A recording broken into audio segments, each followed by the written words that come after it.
Alors ce matin, François Dubé a eu, je ne sais pas si c'est la gentillesse, ou en tout cas il m'a fait un honneur en me disant que j'étais le sociologue de l'alimentation.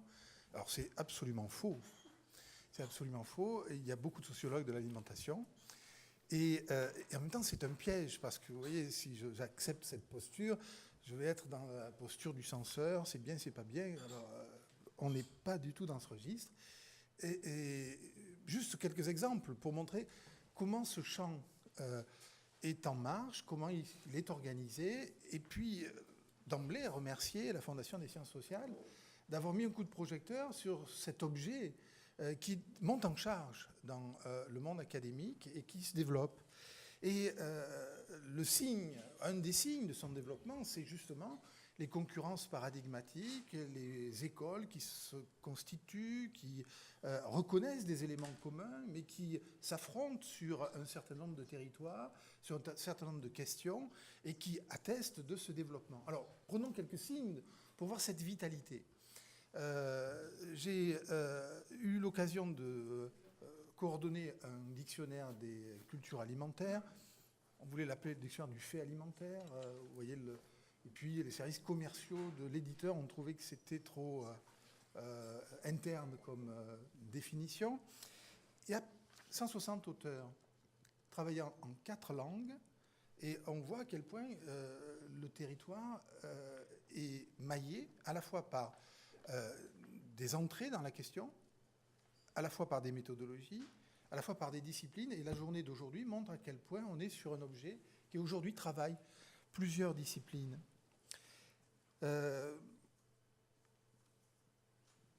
On voit aussi comment il y a des enjeux institutionnels sur cet objet. Comment l'INRA, de façon historique, travaille sur cet objet, a créé des postes, continue à en créer. Comment des projets, alors bien sûr pas assez, pour ceux qui sont aux manettes et qui souhaitent voir leurs doctorants accéder à des situations plus stables. Mais comment le CNRS aussi s'est mis sur cette question, comment la création d'un laboratoire international associé, Food, Culture and Health, en Malaisie, dont je m'occupe, comment le soutien d'une plateforme expérimentale pour étudier les interactions au cours des repas a été supporté sur Toulouse, comment l'INSEE continue à tenir au chaud ou au feu un certain nombre de questions qui touchent à l'alimentation, comment les universités, dans différents espaces, et ça peut se traduire de différentes façons, ça se traduit par des diplômes dédiés sur ces questions. Il y en a un certain nombre, j'en ai fait récemment l'inventaire à l'échelle internationale, mais comment également des modules dédiés aux dimensions socio-économiques de l'alimentation sont aujourd'hui présentes dans différents types de formations. Donc on voit cette montée en charge. Ça se traduit également par des articles régulièrement dans des revues du cœur de la discipline. Au mois de janvier, l'année sociologique sortira un numéro spécial sur l'alimentation. La revue française de sociologie, certaines de nos collègues y ont publié des papiers remarqués. Donc on a ici une montée en charge qui peut se lire également dans les publications. C'est dans l'année sociologique, j'ai préparé un travail sur la thématisation de la question de l'alimentation en faisant une approche comparative entre l'approche européenne et l'approche américaine à travers les food studies et la matrice des cultural studies aux États-Unis versus une matrice disciplinaire que nous privilégions en Europe et beaucoup en France, en essayant de comprendre et de mettre au jour des bassins de thématisation, alors très rapidement, et ensuite on va passer à la présentation de nos collègues. On a un bassin de thématisation autour de la sociologie, parfois en dialogue avec l'économie, souvent en dialogue avec la santé publique. On a un bassin de thématisation autour de l'histoire, cette fois-ci en dialogue avec la géographie, en dialogue avec une sociologie du patrimoine, une approche plus culturelle de l'alimentation.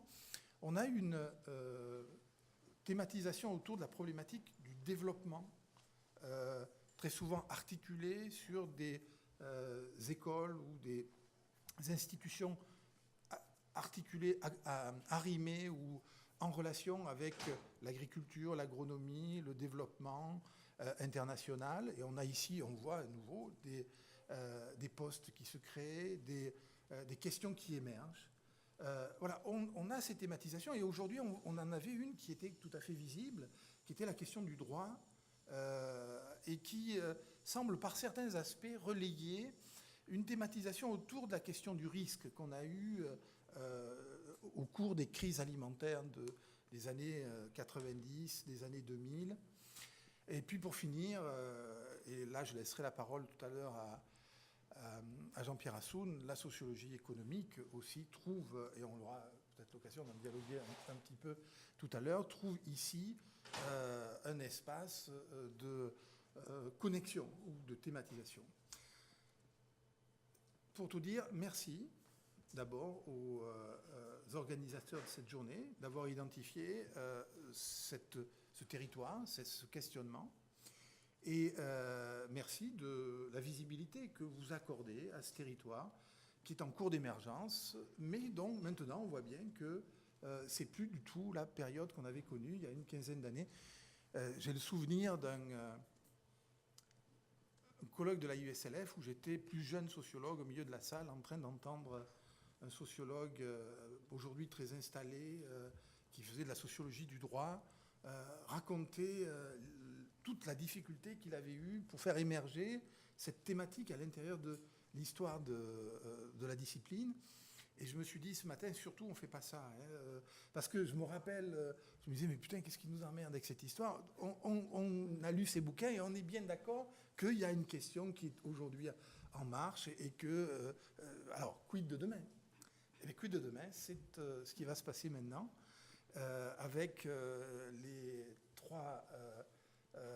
trois interventions. Alors, quel est l'ordre qui nous est proposé ? C'est Anne qui commence. Bon. Alors, on va cacher à personne le fait qu'Anne est une ancienne étudiante, doctorante, et même ma première doctorante. Donc, s'il y a tous les problèmes qui apparaîtront, c'est ma faute. Et tout ce qui est talentueux, ben, ça lui... c'est à mettre à son crédit. Donc, elle va nous parler de quelque chose d'extrêmement intéressant parce que ce n'est pas seulement la question de la relation de genre. Je pense qu'elle nous fait une proposition qui réorganise un tout petit peu la question à travers une notion qui est la notion du travail alimentaire. C'est-à-dire qu'elle réorganise cette question, ce n'est pas le travail domestique, c'est quelque chose qui est autour de l'alimentaire et elle va repérer un certain nombre d'enjeux. On en discutera tout à l'heure. La deuxième, c'est Géraldine. Alors Géraldine Comoretto travaille sur la cantine, un espace de socialisation éminemment important en France. Et on a vu déjà un dialogue s'engager ce matin. Comment ça se passe dans certains pays, ailleurs, au Japon, en Hollande. Et là, il y a plein de questions qui vont nous intéresser. À la fois un espace de socialisation décisif et puis peut-être un espace d'observation pour comparer la façon dont ça peut se passer ailleurs. Et puis, on terminera avec un sujet fantastique. Les sociologues adorent les trucs qui sont graves. Les inégalités, le malheur, tout ce qui est problématique. Et là, oser faire une sociologie de la critique gastronomique, c'est un beau challenge. Et nous regarder la façon dont est produit, sans doute nouvellement produite, la critique gastronomique, c'est quelque chose qui va être passionnant. Rapidement. Merci Jean-Pierre. Bonjour, donc tout d'abord je suis très heureuse et très honorée de participer à cette 4e journée de la Fondation pour les sciences sociales, donc fondation que je tiens à remercier, en particulier donc, le comité scientifique et le comité exécutif, François Dubé, Gilles de Margerie et José Coelho, ainsi que mes collègues avec lesquels j'ai eu plaisir à échanger tout au long de cette année. Alors, je vais vous parler de la division sexuelle du travail alimentaire, qui en soi n'est pas un sujet complètement nouveau. Un nombre de chercheurs avant moi ont travaillé cette question. Simplement, le pari que j'avais en tête, c'était d'essayer d'interroger avec une perspective un petit peu provocatrice, qui serait celle du changement, tandis que nombre de travaux montrent combien, finalement, la répartition entre hommes et femmes reste inchangée.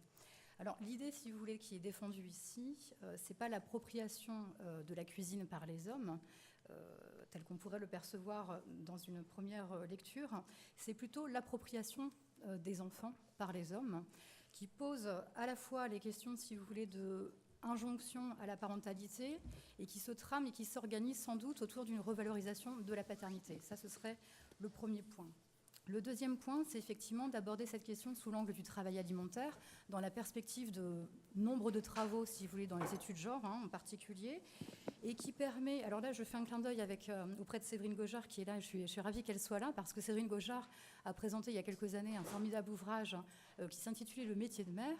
Quid donc du prochain sur le métier de père, et surtout l'invitation, si vous voulez, voilà, auquel ça nous projette en quelque sorte, c'est poser la perspective en termes de travail alimentaire au regard des normes et des injonctions montantes, et je pense en particulier, j'y reviendrai, sur la thématisation faite des 1000 jours dans la vie de l'enfant, nous invite aussi peut-être à réfléchir à un burn-out des femmes en particulier sur ces questions, dans la mesure où ces injonctions en fait augmentent et sont source en fait de charges mentales et physiques très importantes et renforcent aussi des inégalités. Alors, si je veux tenir le délai, je vais devoir un peu m'appuyer sur mes notes. Je m'en excuse par ailleurs, mais sinon je pense que je déborderai largement. Alors, pour démarrer, si vous voulez, on peut effectivement souligner qu'en dépit de l'augmentation du travail des femmes, d'une visibilité accrue du féminisme, de l'évolution bien sûr des mentalités, une évidente disparité donc entre hommes et femmes perdure dans la répartition du travail alimentaire, et ceci bien qu'il y ait eu aussi des progrès quand même notoires dans le domaine des innovations technologiques sur le plan de l'alimentation, qui ont permis quand même de réduire le temps qu'on passe à faire la cuisine. Néanmoins, donc, ces innovations n'infléchissent toujours pas cette tendance. Alors, dans mon travail que je fais depuis 2001, avec un premier travail qui a été fait avec Geneviève Cresson notamment, j'ai toujours essayé d'interroger, si vous voulez, le travail alimentaire avec des angles d'attaque un petit peu différents et complémentaires. À la fois donc les tâches dites domestiques, s'approvisionner, préparer, réchauffer, servir, les tâches parentales, nourrir l'enfant, les tâches ménagères, ranger, disposer, nettoyer, etc. Également, donc, cette notion de charge mentale et physique qui est assez difficile quand même à saisir dans les études, prévoir, penser, faire, organiser, etc. Et en plus, en y ajoutant la couche du travail émotionnel et du travail relationnel, tel que ça a déjà pu être questionné dans d'autres travaux. Aimer, donner, bien nourrir surtout son enfant, partager, etc., etc. Quand on le regarde avec ces différents aspects, on constate que finalement, toute position sociale et culturelle confondue, les disparités entre femmes et hommes résistent, et ce, partout. Même si, évidemment, en fonction de votre milieu social, ça va être un petit peu, ça peut être un peu contrasté. Alors, le travail alimentaire, si vous voulez, consiste bien sûr en des pratiques, des valeurs, des croyances, des rôles qui sont et restent socialement et culturellement différenciés, mais qui continuent à s'inscrire dans la production donc, d'écarts entre hommes et femmes. À tel point que, dans nombre de travaux, on parle et on pointe l'idée, si vous voulez, qu'il y aurait des inégalités très fortes, voire des injustices. Et je pense en particulier au dernier hors-série thématique de la revue Anthropologie et Société, qui s'intitulait en fait « L'alimentation, arme du genre ». Alors, pour éviter, si vous voulez, de tomber ici dans la seule tentation descriptive de la division sexuelle de ce travail, description que j'ai quand même faite dans la plupart de mes travaux, je fais le choix donc d'interroger cet aspect sous un angle un peu provocateur, qui est celui du changement. Alors, pour commencer, qu'est-ce qui change dans la division sexuelle du travail alimentaire ? Pour se poser cette question, ça a impliqué pour moi de reprendre l'ensemble de mon travail depuis.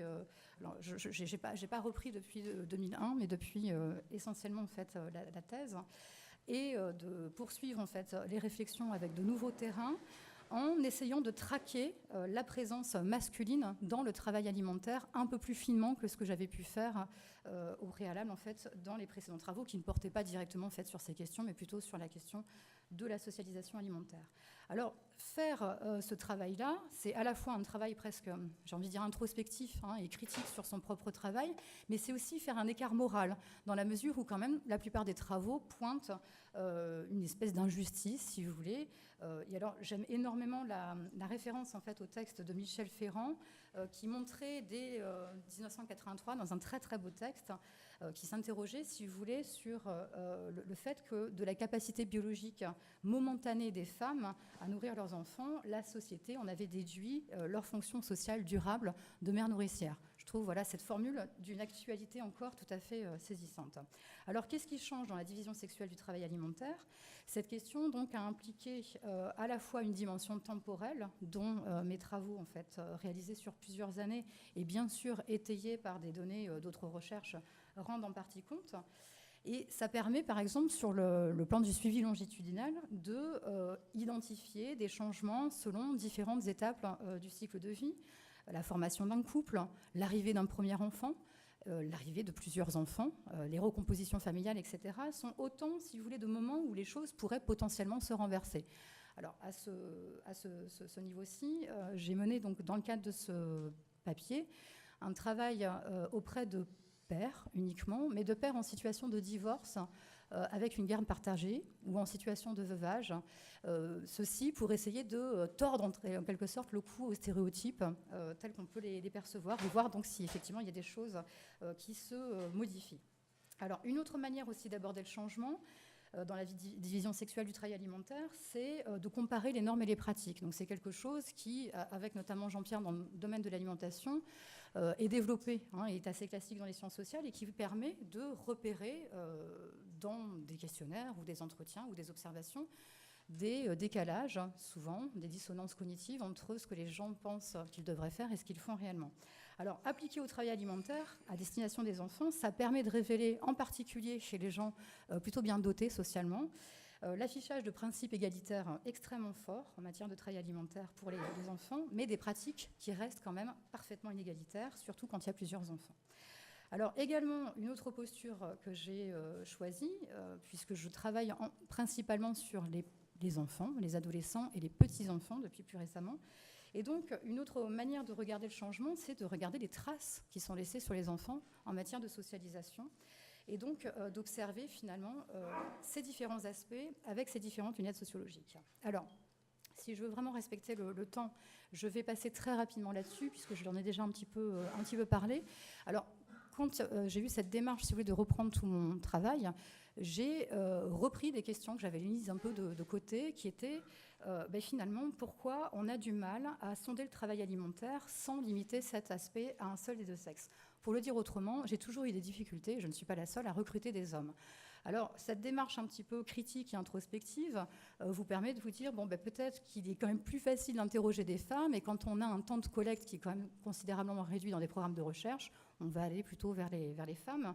Voilà, tout un ensemble de choses, si vous voulez, je passerai sur d'autres niveaux, mais qui, maintiennent, si vous voulez, l'idée que les hommes ne feraient pas grand-chose dans l'alimentation.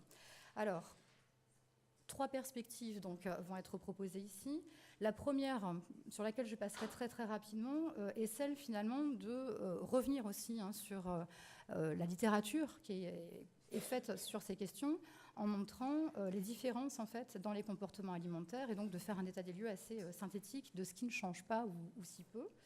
La deuxième partie que je présenterai en fait est de réfléchir à qu'est-ce qui change, notamment sous l'angle en fait de l'exercice de la parentalité. En quoi les injonctions nouvelles à la parentalité, qui se jouent principalement sur la valorisation de la paternité, changent la donne dans la manière dont les hommes investissent en quelque sorte le travail alimentaire. Et enfin, donc, la troisième perspective sera celle de l'appropriation masculine du travail alimentaire et donc d'un renforcement, quelque part, des disparités sur ces questions entre l'homme et la femme, dans la mesure où on inscrit cette dimension dans l'horizon normatif qui est finalement les injonctions à la bonne cuisine, à la bonne alimentation pour les enfants, puisqu'il y a médicalisation de l'alimentation enfantine depuis quand même quelques années, et c'est pas prêt donc de s'arrêter. Alors, les différences dans les comportements alimentaires, très très rapidement, quand on fait l'état des lieux, et c'est des choses que j'ai retrouvées également dans mon travail, on se rend compte effectivement qu'il y a des différences constantes entre femmes et hommes, qu'elles portent sur le choix des aliments, ça c'est très très documenté, sur les modes de consommation, on en a parlé ce matin, et également sur les préférences alimentaires. J'avais fait un travail en doctorat, donc sous la direction de Jean-Pierre, sur la place du plaisir dans la socialisation alimentaire, et on voyait bien effectivement que les femmes et les hommes sont incités en quelque sorte et également enclins à avoir une orientation en fait, un peu différente sur le plaisir. Alors bien sûr, quand on regarde après les positions socio-économiques, il y a des choses qui bougent un petit peu. Alors, les caractéristiques sociodémographiques, autres que le sexe, l'âge, le niveau d'éducation et l'activité professionnelle, par exemple, ainsi que toutes les contraintes sociales, matérielles et temporelles, contribuent à lisser ou à exacerber ces différences. Alors, avec la médicalisation de l'alimentation, la différenciation sexuée, si vous voulez, se traduirait par l'idée que les femmes seraient plus perméables que les hommes au discours nutritionnel, pour différentes raisons que je n'ai pas le temps d'expliquer.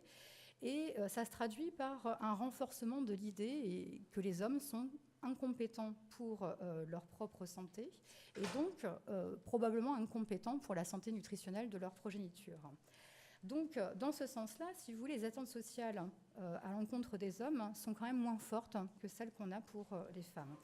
Les femmes sont moins excusées quand elles dérogent aux règles médicales, dont on sait d'ailleurs qu'elles se sont accrues avec la montée des préoccupations sur l'obésité infantile, les pathologies associées et la perspective des 1000 jours qui va apparaître dans le prochain programme national nutrition santé, donc à partir du mois de janvier, qui pose donc un ensemble de questions que d'autres, je pense à Tristan Fournier, réfléchissent notamment sur les enjeux socio-éthiques de la perspective des 1000 jours qui sont quand même pas posés pour le moment.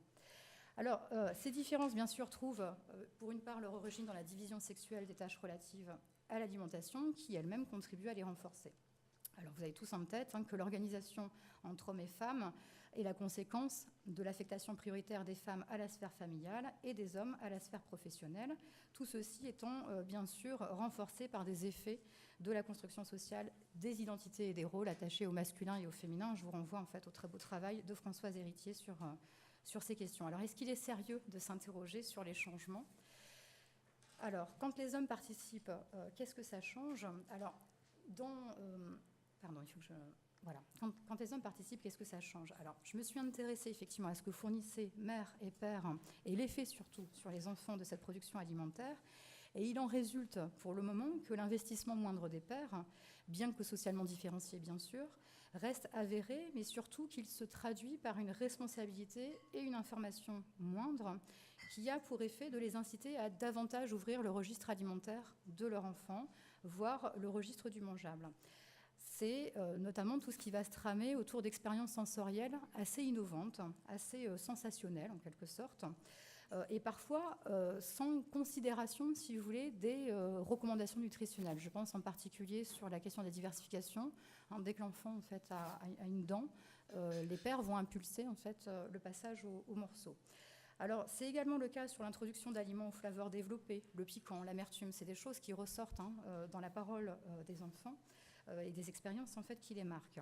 C'est également la belle part de la cuisine dont parlait François Dubé ce matin, c'est le fait que les papas, les pères vont favoriser une alimentation qui coïncide souvent avec les préférences enfantines, les pâtes, les pizzas, saucisses frites, etc.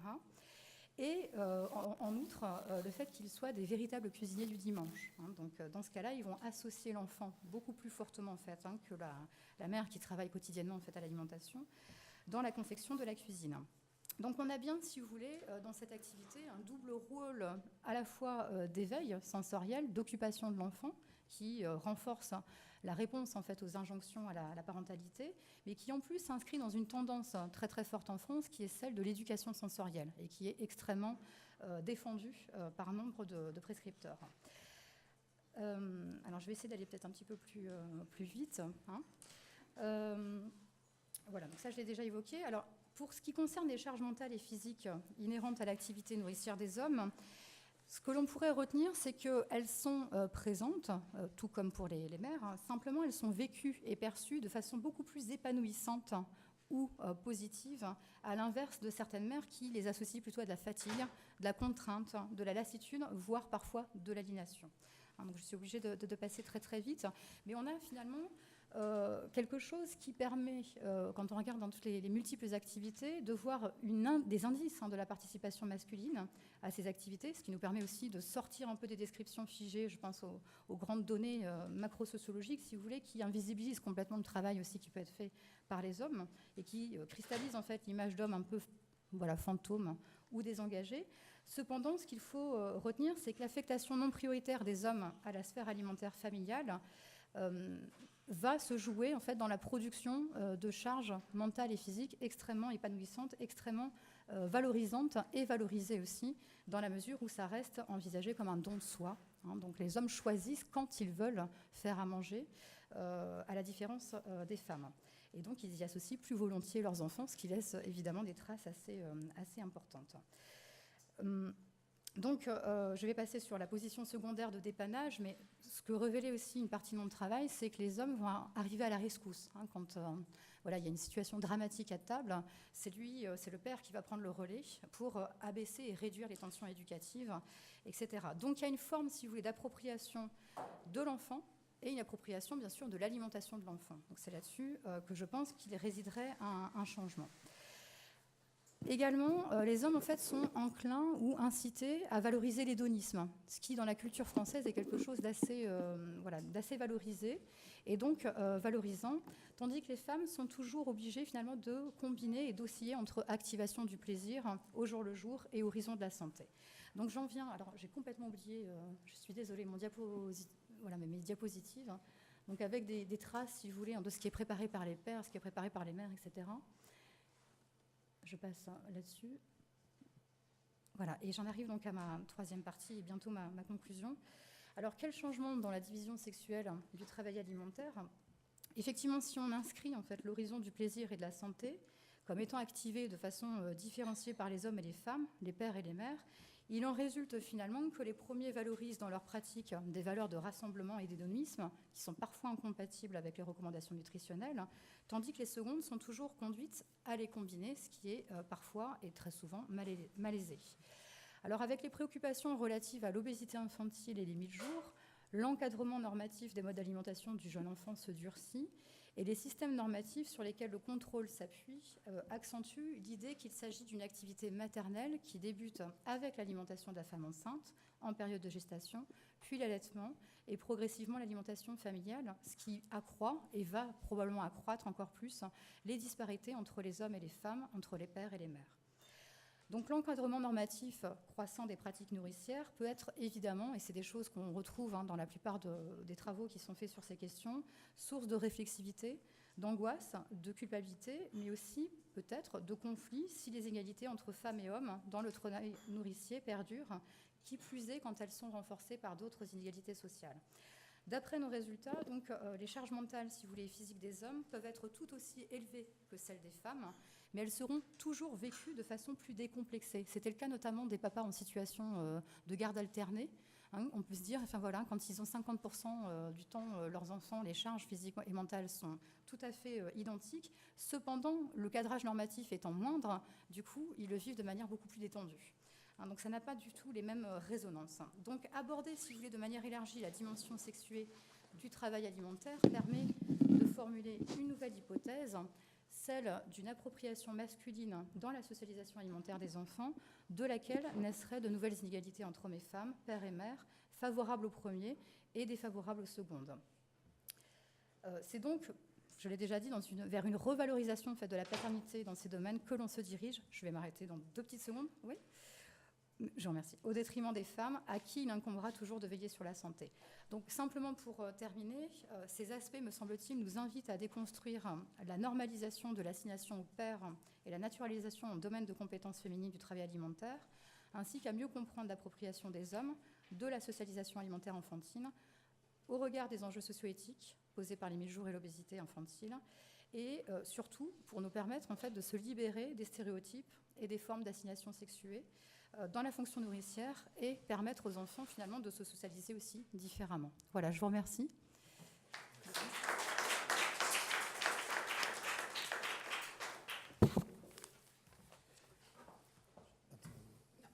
Ok. Donc on passe directement, on fera la discussion globalement à la fin. On passe à la cantine avec Géraldine Comoretto. Merci. À mon tour, je remercie la Fondation François Dubé ainsi que tous les membres du comité scientifique et du comité exécutif pour ces belles journées qu'ils nous ont offertes, vu qu'on en a eu plusieurs tous ensemble au cours de l'année. Alors, je vais vous parler effectivement du repas à la cantine et on va se poser la question, est-ce que le repas à la cantine est une expérience forcément négative ? Donc, historiquement, on le sait, le repas à la cantine en France véhicule une image plutôt négative qui cristallise les mécontentements. Les repas froids, de mauvaise qualité, les nuisances sonores, le personnel encadrant qui peut un peu forcer les enfants à manger, des dames de cantine un petit peu virulentes. Voilà, je véhicule un peu les stéréotypes qu'on connaît tous. Et le restaurant scolaire peine à se départir de cette représentation encore présente dans l'imaginaire collectif d'un espace cacophonique, bruyant, anarchique. Et on sait que si la cantine fait souvent office de bouc émissaire, c'est notamment parce qu'elle a la particularité de faire partie intégrante de l'univers du travail, ce que nous disaient Mao et Pinson déjà il y a quelques années, qu'elle soit d'entreprise ou scolaire. Du coup, la cantine est rarement associée au plaisir. Et dans cette contribution, je propose de prendre un petit peu de distance par rapport à cette représentation quelque peu réductrice, en mettant en lumière qu'il se joue autre chose qu'une prise alimentaire peu goûteuse et cacophonique lors de ce moment de cantine. Je voudrais montrer qu'il s'agit aussi d'un moment d'échange et de partage entre enfants, une vision qu'on a peu l'habitude en fait d'avoir, et qui réunit des enfants autour d'un fait social quotidien qui est l'acte de manger et qui réunit autour de l'espace restreint d'une table dans un temps réduit, dans un temps donné, des convives qui se sont a priori choisis pour partager ce repas. Donc les matériaux sur lesquels repose cette contribution et ce chapitre sont issus de ma thèse de sociologie qui portait sur les aspects sociaux des repas consommés entre pairs à l'école, donc la cantine mais aussi le goûter à l'étude surveillée. Le terrain a été mené entre 2010 et 2012 dans 3 écoles élémentaires de la région parisienne qui avaient été choisies pour leur recrutement social et culturel diversifié. Et pour dire très vite, les élèves du CP au CM2 ont été suivis donc à la cantine le midi où je mangeais aussi avec eux dans les 3 écoles, où 2 d'entre elles offraient un service à table et la 3e fonctionnait avec un self-service. Et j'ai aussi suivi les enfants donc, dans la cour de récréation, à l'école et puis dans les familles avec des entretiens avec les parents et les animateurs, les dames de cantine. Donc je vais vous présenter un petit peu trois aspects de la cantine sur lesquels je voudrais insister et qu'on laisse souvent de côté ou qu'on ne regarde même pas, tout dire. Donc le premier, c'est que partager un repas avec ses pairs à la cantine, c'est avant tout choisir avec qui l'on mange, ou presque. Donc le principal attrait de la cantine pour les élèves demi-pensionnaires, c'est bien de pouvoir partager le déjeuner avec d'autres élèves dont ils se sentent proches, qu'ils apprécient. Et pour ça, on remarque que le passage à la cantine suit en général la composition des groupes de pairs, des groupes d'enfants, qu'on peut observer dès la sortie de la classe dans la cour de récréation, puisque les élèves choisissent principalement comme commensaux des élèves à qui ils ont développé des affinités. Jusque-là, rien d'étonnant. Donc, l'un des enjeux du placement à table réside bien dans la capacité à réunir autour de soi et autour de la table qu'on choisit les élèves qu'on apprécie, mais aussi du coup à évincer ceux que l'on ne désire pas près de soi. Donc à ces âges de l'enfance où il est encore important de se conformer au groupe et aux amis les plus proches, le mimétisme constitue une forme récurrente d'ostentation des liens amicaux. Il est en effet pas rare d'observer les élèves modifier la façon de composer leur plateau ou la façon de s'asseoir même à table pour faire comme le copain ou la copine. Je vous donne un exemple observé dans l'école de milieu mixte qui fonctionne avec un self-service. 2 garçons composaient leur plateau et le premier sur le rail du self dit au second « Allez, tu manges comme moi aujourd'hui ». Donc il prend des radis, lui dit « Vas-y, fais pareil, on va faire des tartines de beurre ». Et là, son copain ne le suit pas et choisit les tomates, ce qui est 2 choix d'entrée. Finalement, le premier, qu'est-ce qu'il fait ? Il repose les radis et il va prendre les tomates pour manger comme son copain finalement et laisser tomber les tartines de beurre. Donc, que ce soit pour la composition du plateau, la façon de s'asseoir à table, par exemple, plutôt côte à côte plutôt que face à face, on voit que le choix de partager son repas avec ses camarades préférés semble relever d'un choix qui est libre en apparence. Et pourtant, j'ai pu remarquer que celui-ci s'opère en réalité sous l'influence d'une pluralité de contraintes et d'une pluralité de facteurs qui sont déjà l'organisation des services, qui en général dans les écoles fonctionne par roulement du CP au CM2, donc les enfants ne mangent pas totalement avec qui ils souhaitent. mais aussi l'ordre d'arrivée dans la file d'attente, si on court assez vite à la sortie de la salle de classe pour faire la queue devant la cantine, la capacité à choisir rapidement et efficacement une table disponible et qui peut accueillir l'ensemble du groupe de pairs, mais aussi la pression des camarades, j'en parlerai un petit peu plus tard, sans oublier l'intervention fréquente des encadrants qui interfèrent dans le placement à table, soit pour séparer les élèves agités, voire les isoler, ou pour tout simplement remplir les places laissées vacantes et pas de laisser de places vides à table, dans le cas du service à table. De fait, la commensalité, le fait de partager la table de quelqu'un, de choisir de partager la table avec lui, n'est pas systématiquement synonyme de convivialité ni de sociabilité alimentaire. Elle peut être aussi imposée. Et la marge de manœuvre dont disposent les élèves à la cantine pour se sociabiliser et au contact de leurs amis dépend grandement de cette autonomie qui leur est confiée par l'équipe d'encadrants lors du passage à la cantine. De plus, cette commensalité qui est de type institutionnel peut conduire à des affinités électives entre les convives, évidemment, mais elle dessine aussi et avant tout les limites d'un groupe social qui est institué, et elle restaure, voire elle redéfinit aussi ses hiérarchies internes. De fait, le choix des commensaux entraîne fréquemment des conflits entre les élèves, vous en doutez bien, et donne à voir les tensions internes au sein du groupe de pairs. Donc, par le placement à table, on remarque aussi, par exemple, que certains élèves vont s'imposer comme leaders pour définir qui s'assoit où, et en imposant un choix de placement à tout le monde. J'avais un exemple où, dans l'école de milieu supérieur, une élève de CM1 a décidé du placement à table de toutes ses camarades, et ça venait de façon récurrente, toi tu te mets là, toi tu te mets là. Donc ça nous permet aussi d'étudier la popularité des élèves au sein des groupes. Donc j'en viens, voilà, si je parle des conflits internes au groupe de pairs, il faut que je pose la question du genre, puisque les clivages de genre se donnent aussi particulièrement à voir quand on regarde comment les filles et les garçons composent leur tablé. Donc les groupes de pairs, je vous l'ai dit, sont la plupart du temps d'ores et déjà formés depuis la cour de récréation, et ils sont souvent composés d'enfants du même sexe. Donc on retrouve assez peu de mixité une fois les élèves assis à table, et ce constat est d'autant plus prégnant lorsqu'on s'attarde sur les tablés des élèves des plus grandes classes. Si jusqu'en CP-CE1, on trouve encore des filles et des garçons qui déjeunent ensemble, les tables mixtes se raréfient en général arrivées en CE2 pour laisser la place à des tables presque exclusivement féminines ou masculines dans les classes de CM1, CM2. Là aussi, je vous cite un verbatim dans l'école de milieu mixte, donc aussi le self-service. Donc à la table numéro 3, c'était une grande table de 16. Antoine est le seul garçon avec 6 filles de CM1, 6 filles de sa classe. David l'interpelle depuis la file d'attente et sur un ton provoquant, il lui dit « Alors Antoine, t'essayes de te faire des meufs ?» Donc Antoine lui dit « Ouais, tu me cherches ?» Voilà, petit conflit entre les garçons et autour les filles qui rigolent, qui s'amusent bien de cette petite joute verbale entre les deux garçons.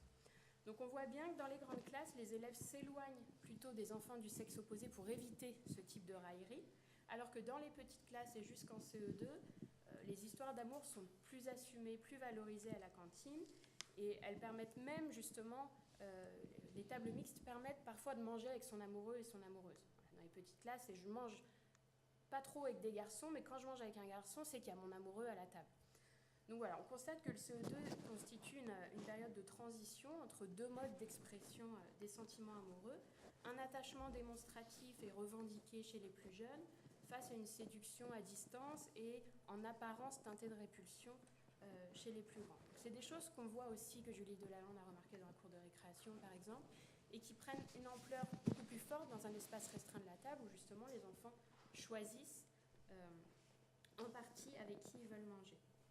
Alors si je parle du sexe, il me faut aussi parler de la notion d'âge forcément, parce que si les enfants souhaitent en priorité manger avec des élèves du même sexe, ils préfèrent aussi partager leur repas avec des convives du même groupe classe qu'eux. Donc ces préférences s'expliquent par la proximité générationnelle entre les élèves d'une part et par les affinités particulières qu'ils développent d'autre part et que crée une scolarité partagée. En effet, à l'école élémentaire, les enfants se reconnaissent comme membres d'un établissement, d'une école primaire, élémentaire, mais leur identité d'écolier se fonde aussi et surtout sur leur appartenance à une classe, à un groupe restreint qui est en partie seulement renouvelé chaque année lors du passage dans une classe supérieure, à moins qu'il y ait beaucoup de classes de chaque niveau. Donc le rejet des autres élèves, je l'ai remarqué à la cantine, était des élèves des autres classes, et de fait d'autant plus fort dans l'école fonctionnant en self-service, où là, les enfants du CP ou CM2 peuvent être présents en même temps dans la cantine, ce qui n'est pas le cas dans les 2 autres écoles. Du coup, tout ça donne à voir les rapports de domination entre les plus jeunes et les plus grands. Et voilà, de remarquer que les élèves des grandes classes cherchent à asseoir leur position dominante face aux plus petits en contrôlant l'accès ou la composition de la table. Donc pareil, on assiste à des conflits entre les élèves, les petits et les grands, sur non, là c'est la table des grands, là c'est la table des petits. Donc voilà, ça nous montre bien que si la position dans le cycle de vie constitue un élément déterminant de la sociabilité, de la commensalité et de la sociabilité alimentaire, on comprend en quoi l'âge des élèves et leur appartenance à une classe, à un groupe classe, et je dirais même au sein de ce groupe classe, à un groupe de pairs restreint, apparaissent comme des éléments décisifs dans le choix des commensaux à la cantine. Donc, je vais accélérer un petit peu plus. Donc, deuxième élément, partager un repas à la cantine, c'est aussi faire avec les pratiques les goûts et les dégoûts des autres, puisque l'apprentissage du repas en collectivité impose aux enfants d'apprendre à tenir compte de l'autre dans un moment où un besoin primaire et physiologique se fait sentir, celui de se nourrir. Donc, en ce sens, le repas au restaurant scolaire confronte des apprentissages, des normes et des valeurs en matière d'alimentation qui diffèrent selon la source dont ils émanent, que ça vienne de la famille, de l'institution, du personnel encadrant ou des pairs. Donc l'enfant est confronté à une pluralité d'influences et d'injonctions contradictoires qui l'éprouvent et qui vont le construire socialement. Donc les règles de bienséance et de partage sont transmises aux élèves par les encadrants dès l'entrée au CP. Donc on leur apprend à partager le plat, à pas trop se servir, à en laisser pour les autres, à pas rejeter ses déchets avant d'avoir vérifié que tout le monde avait fini de manger. Donc les encadrants sont là pour veiller à ce que les enfants comprennent et intègrent ces normes de comportement, pour limiter les conflits autour du partage de la nourriture, qui sont pourtant fréquents. Je vous recite encore un petit verbatim de l'école de milieu supérieur. Donc, il y avait des frites au menu aujourd'hui, source de grande joie, vous imaginez bien, mais de conflits à table aussi. Et les enfants n'avaient même pas terminé leur assiette, voire même pas commencé, qui voulaient déjà du rap.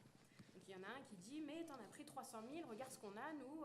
Et un autre qui ajoute « après, nous, on n'a plus rien, ça suffit ». Et un qui ajoute « je prends tout ce qui reste, là, c'est bon ». Et tous en cœur « non, non, non ». Enfin, vous imaginez bien le genre de conflit que peuvent susciter les frites. Donc voilà, les repas entre pairs poussent vraiment les élèves à se confronter à d'autres façons de penser, de concevoir et de pratiquer l'acte alimentaire. Il faut faire avec les goûts et les dégoûts des autres et ce qu'ils peuvent provoquer. Donc voilà, les enfants n'hésitent pas non plus à se reprendre les uns les autres. Si un tel mange la bouche ouverte, t'as un porc, toi, ferme ta bouche. Ou si un autre s'est trop servi, ou à l'inverse, que quelqu'un peut affirmer un goût, par exemple, pour un aliment qui est détesté des autres. Donc c'est vraiment l'occasion, le repas à la cantine aussi, de confronter l'autre et de le critiquer lorsqu'on ressent un écart avec ses goûts et ses pratiques, et surtout si elles ne sont pas en adéquation avec celles intériorisées dans le cadre familial. Alors, j'allais vous parler aussi du fait que les enfants ont aussi une certaine aisance, plus ou moins forte selon leur appartenance sociale, à discourir sur leurs goûts et leurs dégoûts. Voilà. Dans l'école de milieu supérieur, je vais un petit peu vite, je suis désolée, mais j'ai pu remarquer que les enfants avaient une aisance un peu plus grande à discourir et à mettre en avant, moi j'aime tel produit, à parler notamment des fruits de mer ou de fruits exotiques. Et on sait que ce sont des aliments qui permettent aux enfants d'exprimer des pratiques de distinction par rapport aux autres classes sociales. Voilà, Faustine Régnier l'a très bien montré.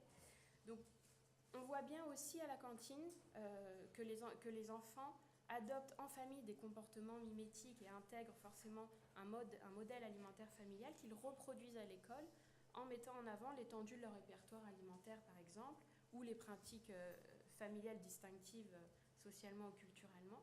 Et c'est l'observation de ces repas à la cantine qui permet aussi de questionner du coup la différenciation sociale des enfants, alors même que tous mangent le même plat et qu'ils ont tous la même assiette sous les yeux.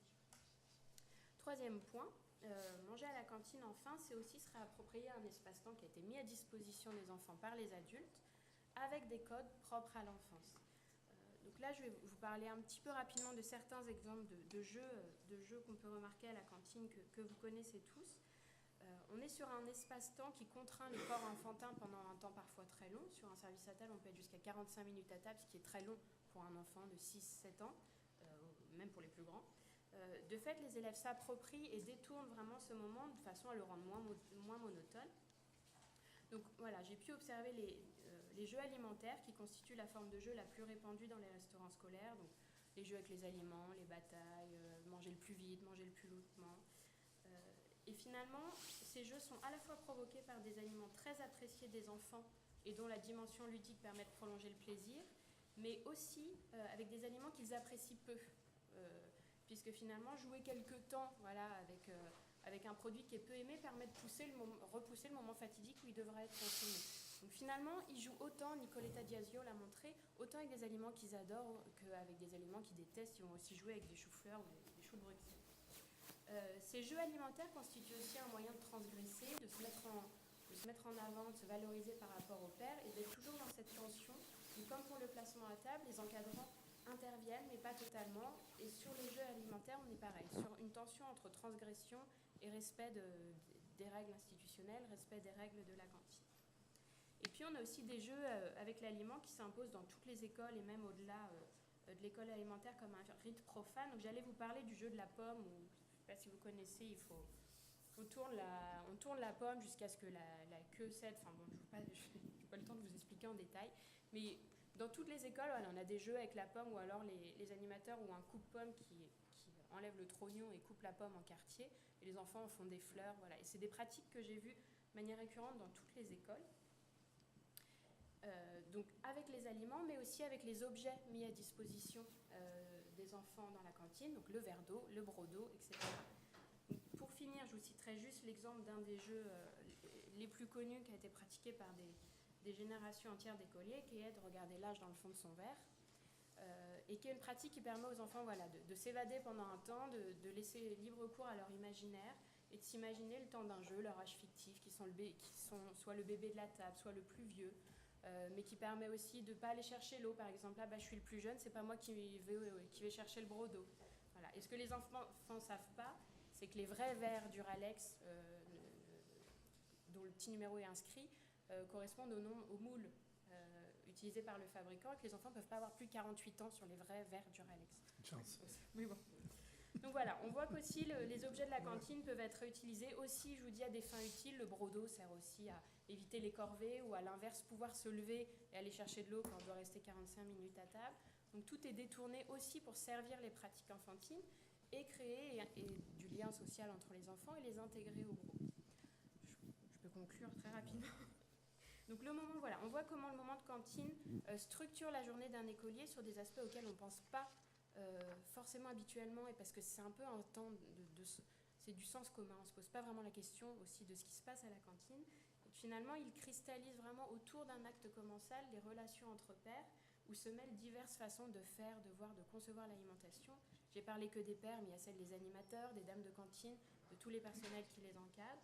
Donc l'idée est vraiment de montrer que voilà, le repas en collectivité se vit, s'éprouve et s'apprend au quotidien pour les enfants. Merci.